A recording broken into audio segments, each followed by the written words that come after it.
Добре дојдовте назад во Хаоки подкаст. Освен за родителството, ќе зборуваме и за една многу значајна тема, а тоа е партнерството. Денес со нас е психолог, семеен системски психотерапевт Зорица Николова. За мене Зоре, една од најблиските колешки во текот на изминативе години каде што работам во семеена и системска психотерапија. Зоре, како си? Добре, фала на прашање и фала на покана. Навистина ми е мило што денеска освен за родителството, ќе зборуваме и за едно друго патување кое што пропратно во секојдневието го среќаваат родителите, а тоа е бракот и партнерството. Кажи ми, еве, да им споделиме некако на родителите, а и на сите наши гледачи, како да не се изгубат помеѓу партнерството и родителството? Да, многу е значено и интересно прашање. Сите знаеме дека во моментот кога ќе станеме родители, генерално родителската улога е многу носечка улога, е многу важна улога и никако го зема приоритетот во секојдневието. Меѓутоа, многу значено што овде би било да се спомене е фактот дека ние пред да станеме родители прво сме биле партнери. Така да токму тоа е тоа што е значено да се потсетуваат партнерите секојдневно, дека во суштина негувањето на бракот, негувањето на партнерството, нели, е тоа што во суштина може да помогне ние да станеме и секојдневно подобри родители. Тоа што е важно да се напомене овде е во моментот за да не се изгубиме е да се практицираат некои редовни секојдневни ритуали кои ќе помогнуваат за емоционално зближување, бидејќи ритуалите што ги имаме како родители и обврските кои ги имаме како родители, генерално за жал, генерално прават емоционално оддалечување од партнерите. Така да тоа што е многу значено овде е да не заборавиме секојдневно да правиме мали емоционални поврзувања, кои нели не секогаш секако пожелно да бидат физички и без разлика или вербални, со цел да може да имаме чувство дека ние заедно со другиот кородител сме тим. Преци сме еден тим кој заедно оди во родителството. Така да, овие некако улоги постојано се испреплетуваат и свесноста која ние ставаме на секојдневно ниво да го негуваме партнерството, во суштина е тоа што ќе направи еден баланс помеѓу двете улоги. Тоа никаде би значило доколку партнерството не е доволно добро или можеби не функционално во даден период дека се префрла и на родителството? Па да, многу е можно да се прифрли на родителството. Зошто? Затоа што видете, ние како индивиди кога ќе видиме дека не сме исполнети во една улога, таа некако автоматски се прелева во сите други улоги, не само во родителството, може да се прифрли и во професионалната улога која имаме ние на секојдневно ниво. Така да затоа тоа повлекува едно, мислам дека темава е толку многу општа и толку многу значена што баш заради тоа мислам дека секој ден што ќе го слушне ова денеска би требало онака баш да застане и да си рече што е тоа што јас можам на секојдневно ниво да направам, а тоа се многу едноставни работи. Дали се ритуали да ние повеќе се поврзаме со партнерот, дали се заеднички прошетки или комуницирање навечер по 15 минути како сме ние, што правиме, навистина да прашаш како е партнерот, една поврзување на хобијата и на интересите, што е тоа што не прави да во суштина ние се потсетиме, зашто во суштина сме станале партнери кои основале семејство понатаму. Ние најчесто нели во пракса како терапевти знаеме да кажеме дека и детето е создадено од љубов и тука е партнерството. Апсолутно. Би рекла дека кога ги споменуваме ритуалите, еве јас во пракса знам да најдам на фидбек од родителите дека немаат време, дека премногу се блокирани со работа, со активности во однос на децата и дека целото секојдневие е во призма на родителството. Точно, и јас во пракса го слушам ова најчесто и за жал и така е. Генерално, секојдневието кога сме родители е секогаш околу врските на децата. Тоа што би било многу добро овде да се практицира поделба, делегирање на обврски, нели? Еден партнер го работи ова, другиот партнер го работи тоа. Едноставно баш тимски да се делегира се тоа, да не заборават партнерите дека во суштина се тим овде.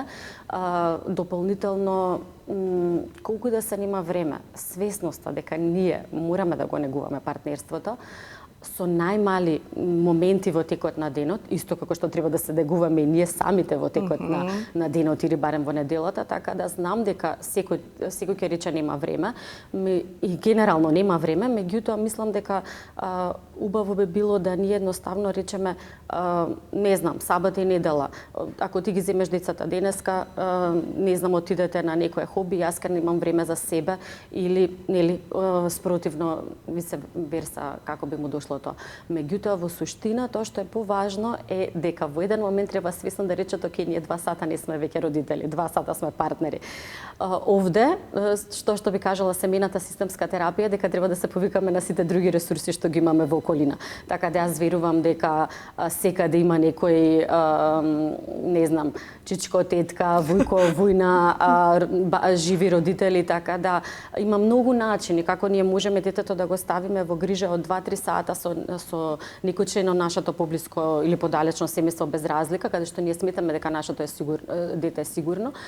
Колку и да е тоа тешко, колку да имаме чувство дека ние не сме доволно добри родители кога го правиме тоа, во суштина тоа што помага овде е да ние сме свесни дека детето треба да има и други старатели во воспитувањето, мислам старатели или други рол модели кои помагаат во воспитувањето, затоа што децата се прекрасни мали индивиди кои секогаш ќе земат тоа што е добро од сите можни рол модели кои ги имаат околу нив, така да колку ние им дадеме можност да имат повеќе рол модели околу нив, толку е подобро за нив. Така да може би е тешко, меѓутоа не е невозможно да се организира и да се менаџира ова. Да, некаде нели преголемата фиксираност па само на родителството влие и на детето. Може би влегуваме во тој модел на презаштитништво, на преприсутност од страна на родителот и детето нема можност да развие она своја слобода која што е битна за развивање на својата личност. Затоа баби, дедовци, тетки, чичковци, нели сите целиот тој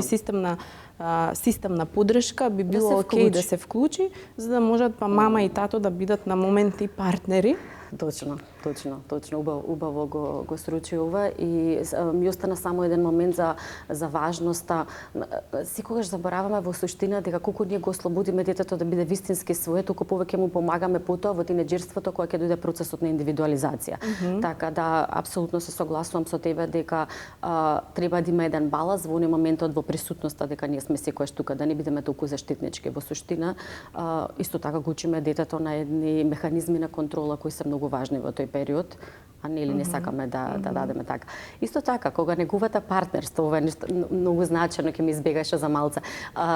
Многу е значено да сме свесни и тоа што ќе помогне да најдеме време е дека во суштина негувањето на партнерството, тие мали моменти на блискост, на емоционална поврзаност, на покажување љубов на различни начини помеѓу родителите, во суштина му дава еден многу здрав рол модел на нашето дете, како тоа дете видне ќе здрави и функционални релации.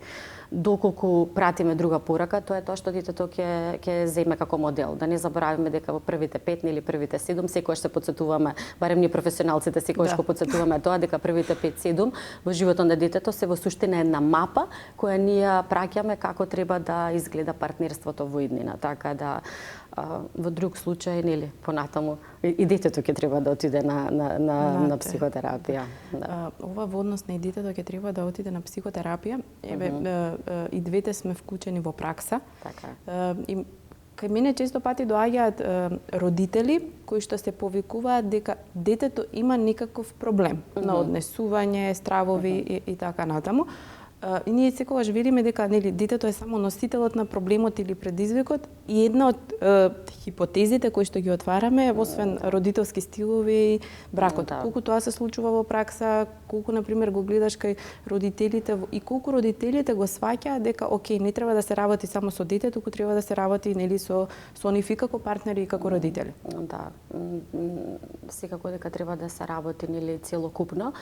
Се согласувам со тебе, во пракса многу често можеме да видиме дете со симптом и најчесто доаѓа нели кога ги истражуваме ние што е тоа што се случува во позадина, многу често се случува да нешто се случува во партнерството. А тоа е како нели мама и тато заборавиле да бидат партнери и најчесто детето прави симптом. Мислам кога ќе речеме симптом да не звучи ова некако нели генерализирано, јас ова би го спуштила малку повеќе ниво да сме свесни дека децата во суштина се толку нели она фразата децата се како сунгери, тука доаѓа во израз, а тоа е дека децата се високо приемчливи, високо осетливи за целата енергија која се случува во домот. Така да доколку имаме ние емоционално дистанцирање помеѓу партнерите, верувајте детето сигурно ќе го искуси тоа. Значи детето сигурно ќе почувствува таа енергија на емоционално дистанцирање и нормално тоа што прави се развива некаков вид на симптом. А тоа ќе видиме дете кое не сака веќе да пишува домашно или ќе видиме дете кое повеќе се вратило кон тантруми или нешто слично во тој аспект.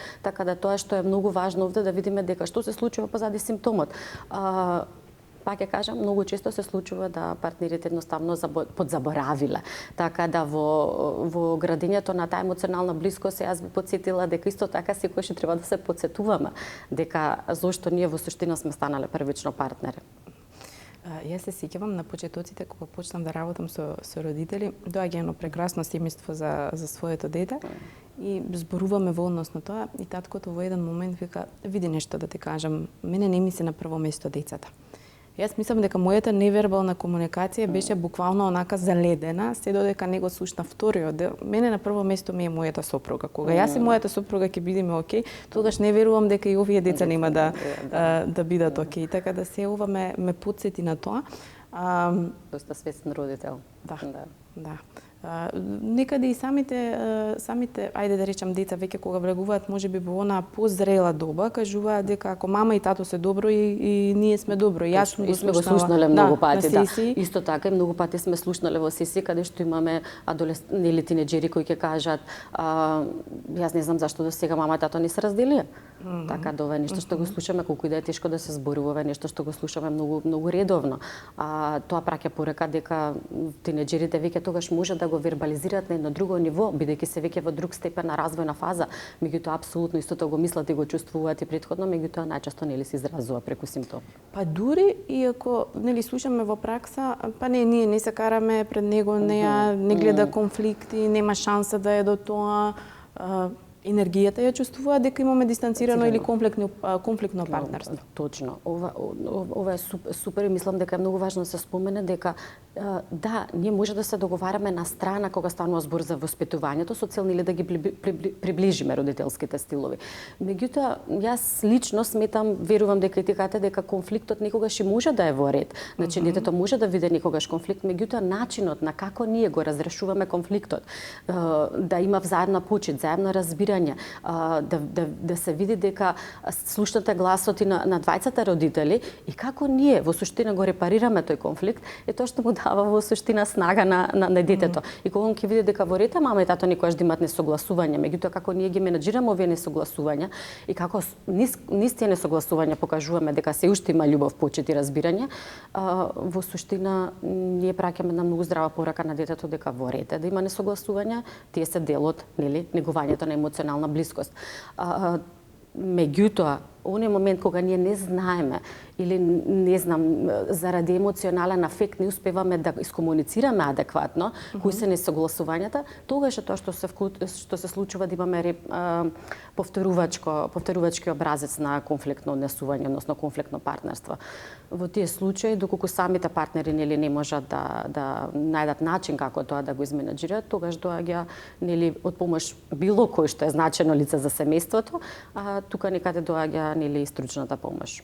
Многу вака додека се слушам, многу мисли поминуваат низ мене и викам што поправо да чепнам и да кажам. Првите години, нели ајде, првите 5, првите 6, како самата наука и наша зборува дека можно е да се појави брачна криза.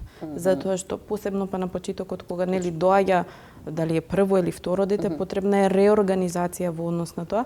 Јас секогаш една од работите додека работам со дете знам да кажам, окей, 45 минути дете е тука, вие може слободно нели во околните места некаде да зборувате, да шетате, да пешачите, да го негувате вашето партнерство. Имаме една традиционална нишка нели во однос на бракот и партнерството, а од друга страна сме свидоци дека не секоја заедница е со деца. Да, и тука верувам дека тој културолошки момент влие многу и на партнерите, нели, и на самата околина, па еве чисто од тебе, можеби како стручно лице да кажеш што е одржува таа заедница или тој брак кога ги нема децата од различни причини. Да, одлично прашање. Не би се фокусирала нели на причините затоа што отвараме една целосна комплетна тема. Ми двете сме свидоци во последно време колку партнерствата страдаат заради неможноста за деца или сличен аспект.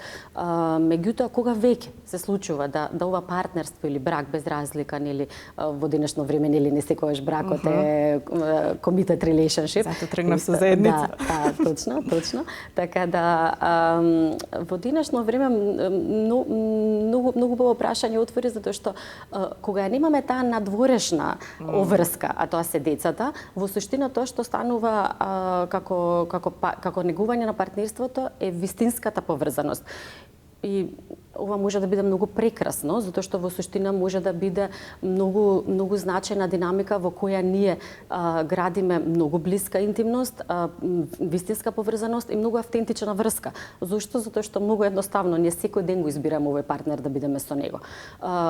Не секогаш нели остануваме заради децата, едноставно го бираме партнерот е тој што го бираме секојдневно. Ова е таа нишка што доаѓа на една прекрасна во овој момент. Меѓутоа има една друга тежина каде што кога ги нема децата, затоа што нели никош на крајот денот, окей, тука сме го менаџираме конфликтот заради децата, за да утре оди нов ден, никогаш забораваме дека во суштина овде бара многу поголема свесност од партнерите да негуваат баш вистинска поврзаност, а тоа е да има индивидуалност во партнерството, нели кој сум јас надвор од ова партнерство за да може да се негува интересот еден за друг. Од друга страна, многу значајно би било заедничките интереси, заедничките хоби. Овие партнери ќе мора да имаат многу значајно обкружување, што значи треба да делат заеднички пријатели, треба да делат заеднички интереси, заеднички погледи на светот, заедничко градење на еднината, бара една повисока концентрација во овие негување на овие вредности, зашто пак на крај на денот се двајцата партнери. Нели, овде децата колку отежнуваат, толку исто време и олеснуваат, така да. Сигурно и ова ме поттикнува на една друга тема која што сигурно сум дека нели во наредните епизоди ќе ја разговараме, ама би сакала и тука да ја напоменам, а тоа е дека па и кога во бракот односно во целата заедница има и дете, нели кажуваме дека родителството е една релација, партнерството е друго и некогаш партнерството се разделува, односно се разделуваат како партнери, а родителството останува до крајот на животот.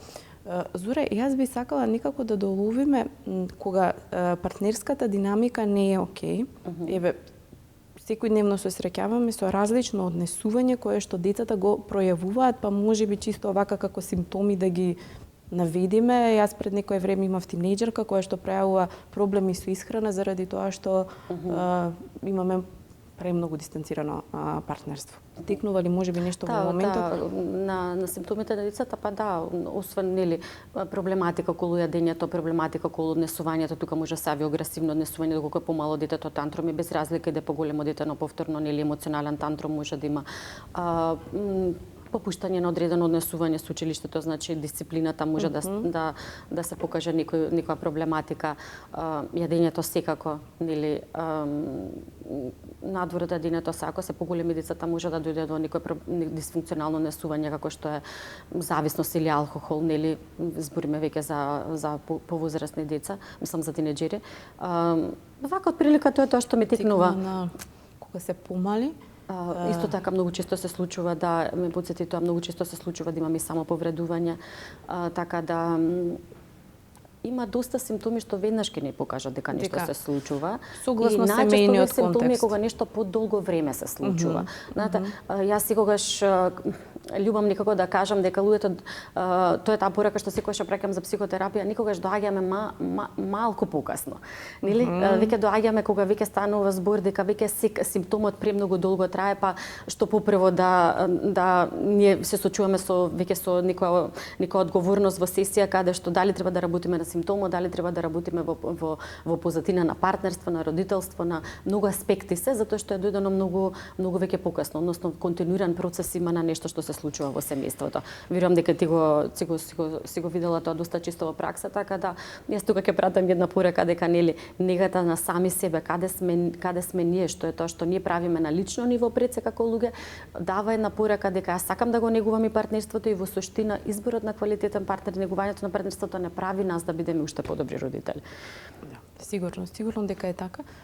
Се сетив на кога се помали, знаа да помали 5-6 година да детето спие со еден од родителите и јас често пати знам да кажам, детето влегло во вашиот брак пошто веќе нели на 6 година очекуваме дете и многу порано да спие само со одредени чекори начини каде што се постигнува тоа и од тука ми се надоврзува прашањето коалиција, кога со еден од родителите, кога немаме можеби функционална, би рекла, партнерска релација или подистанцирана, родителот знае некако несвесно да влезе во коалиција со детето. Да, емоционална коалиција ќе се влезе со детето, да, апсолутно. Па гледаме како нели детето спие повеќе со мама, тато можеби е на кауч по долго време. Тоа некако почнува секогаш така наивно, секогаш наивно почнува, ќе ајде еднаш, да, затоа што нормално секогаш кога ќе треба на детето емоционална поддршка, ние сме тука да ја дадеме и треба да ја дадеме. Меѓутоа тука е тој сензитивен момент кога тоа преоѓа во еден момент каде што нели емоционалната дистанца во партнерството во суштина се негува со емоционалната блискост во родител дете. Така да, доста е видливо тоа, може да се види. Враќање на назад, да, и слушаме и можем на пример ние да видиме во самата терапија дека кога имаме таква коалиција родител-дете, едниот родител не само што е отсутен во партнерството, туку автоматски е отсутен и во родителството, како аутсайдер, како да е во позадина некаде. Да се случува така и сега тука бара свесност на како ние да се вратиме.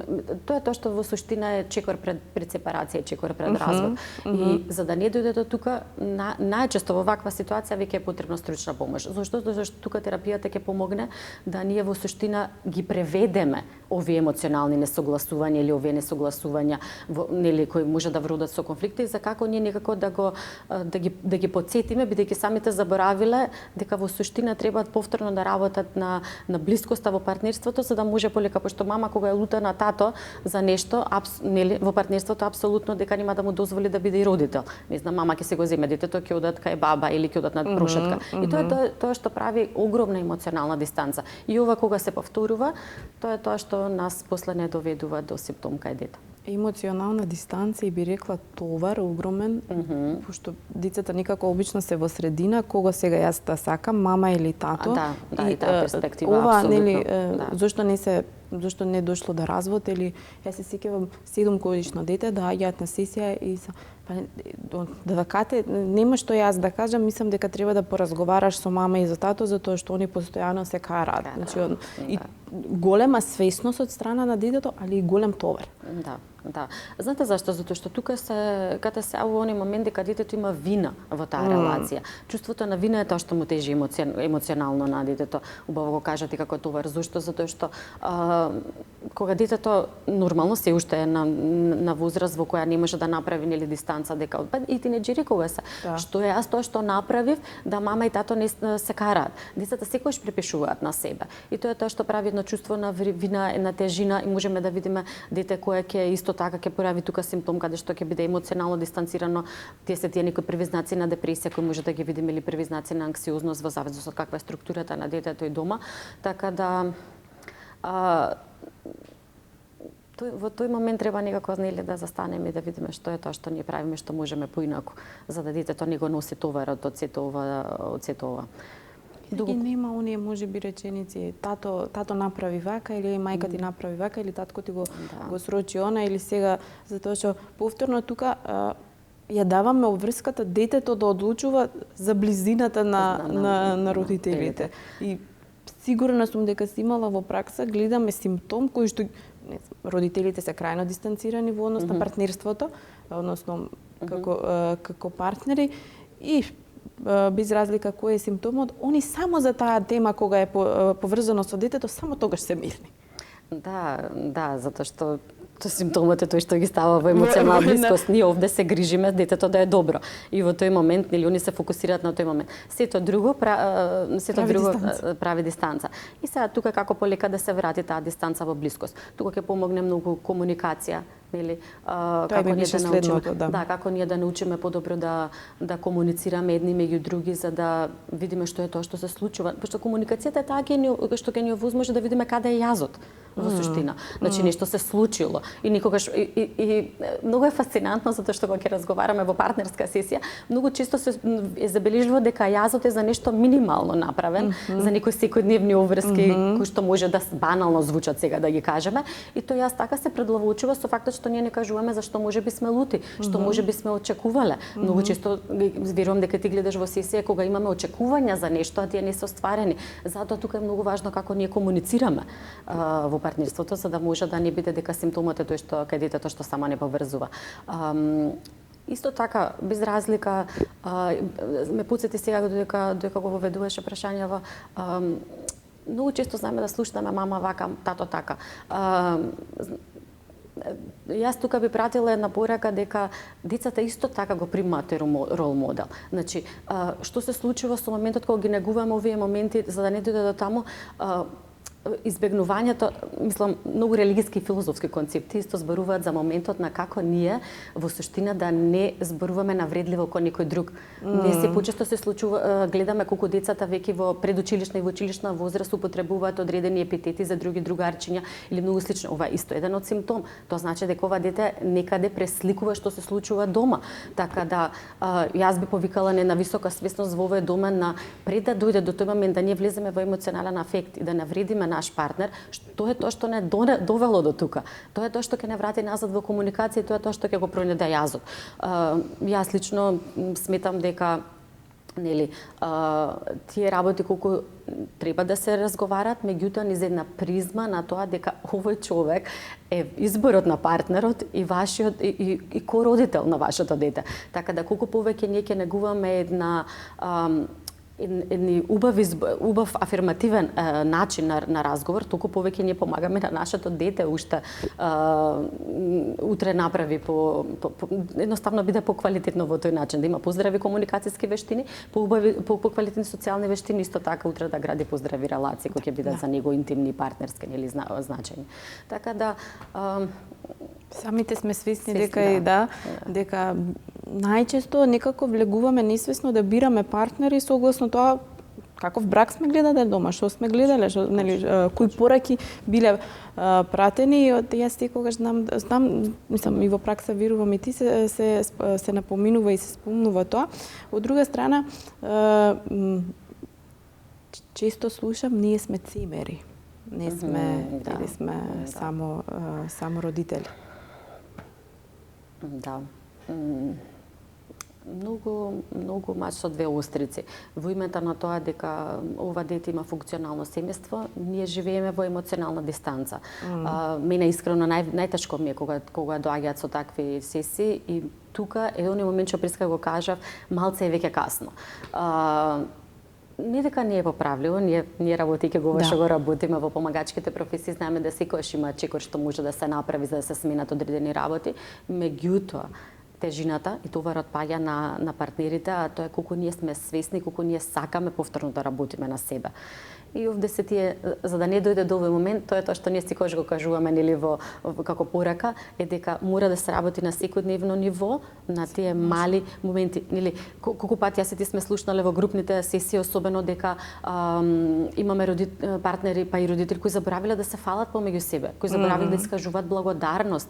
Значи благодарам што го направи ова за мене, фала за ова, супер што ми даде простор да отидам да истрчам или мислам тие се тие моменти во кои направат блискост, ние забораваме, ние мислиме дека кога ќе влеземе во партнерството дека тоа е дадено персе. Тоа е тоа. Тоа е тоа. Мислам, многу добро знаеме дека одамна е надмината таа традиционална форма дека ние потпишуваме браки овој до крајот на животот. Апсолутно не е така.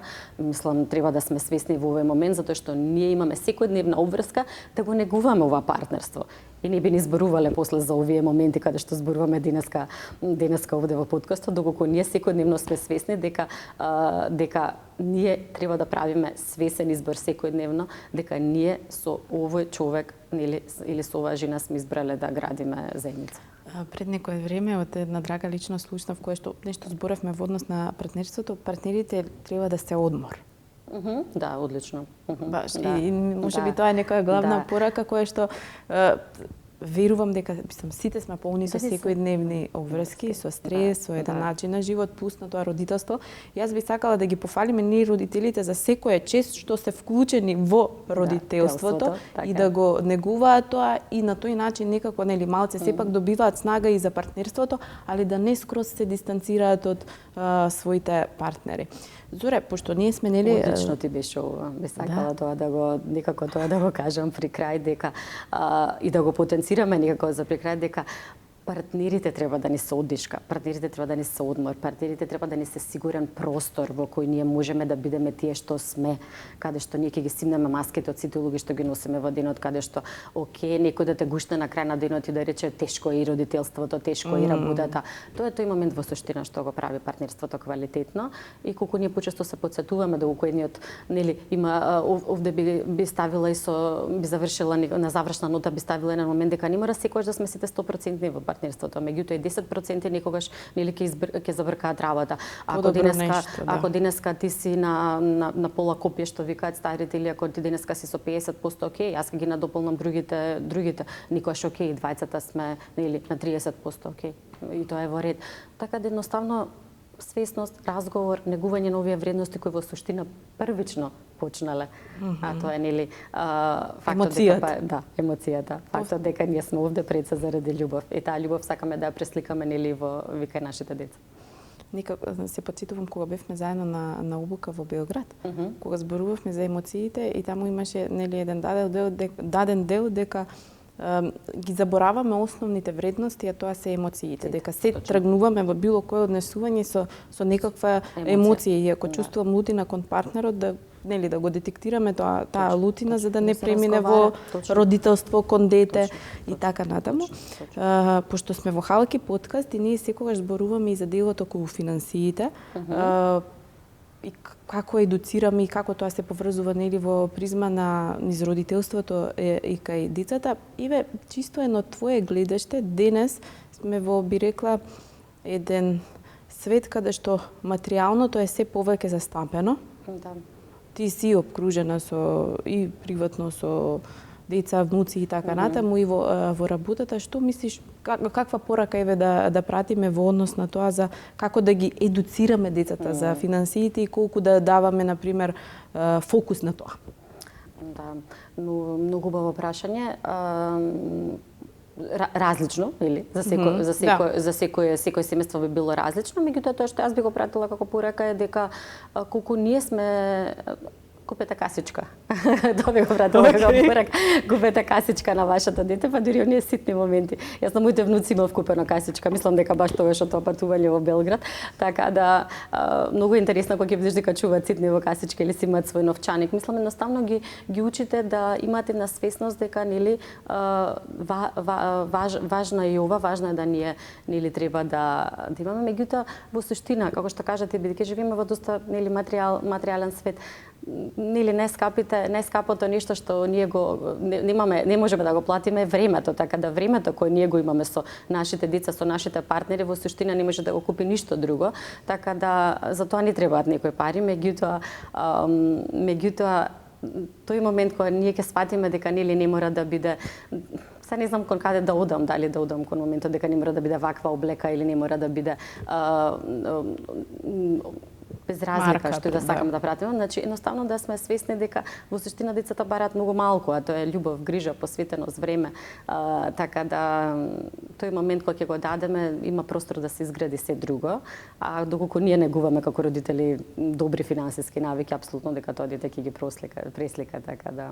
Па дури и во партнерството. Па дури во партнерството, апсолутно. Времето е нешто позначено отколку што Да, еве уште нешто се ми дојде за при крај, кога рече за финансиски момент. Ова се работи што се дискутираат кога стануваме партнери. Да. Значи, каде ние гледаме еднината, кој е моментот каде ние сакаме финансиски строеви, може имаме различни стилови околу тоа. Нели не сите сакаме исти работи да поседуваме материјално, така да ова е многу важно да се балансира во партнерството. Така да разговор, и само разговор. Разговор, окей. Фала ти, Зоре, многу. Да. Мене ми беше многу пријатно да разговараме на оваа тема, тргнувајќи од тоа дека и нели професионално и приватно сме многу блиски. Некако главната порака од се ова е дека родителството е присутно, но да се обидиме нели да е присутно и партнерството, да со партнерите сме онака одмор, да тоа ни е можеби мирното место кај што може да одмарам во текот на денот, кога родителството е еден маратон, па подобро се трча кога се двајца и кога имаме функционално партнерство. Кога се тимски. Океј, фала ти, Зоре. Фала на покана.